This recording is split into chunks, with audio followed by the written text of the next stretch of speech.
Ако притежавате недвижим имот, който отдавате дългосрочно под наем, получили сте доходи от наема и сега предстои декларирането на тези доходи. Чудите се как да си подадете годишната данъчна декларация, до кога е срока, как да си платите данъка и до кога може да ползвате отстъпката за дължимия данък, с който имате да внасяте. Чудите се кое приложение да попълните, чувствате се несигурни при попълването на самата декларация.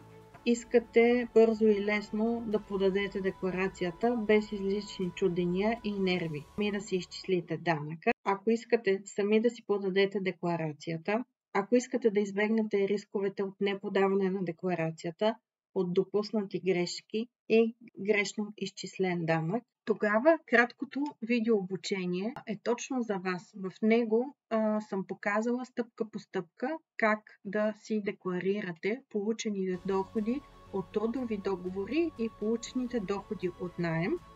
След края на видеото вече ще знаете как сами да си подадете декларацията и с последното натискане на бутона вече имате подадена данъчна декларация с изчислен данък и вече ще може да си отдъхнете. Ако това видео представлява интерес за вас, може да го заявите на посочения имейл или телефон. Цената на видеото е отдолу в описанието. До скоро!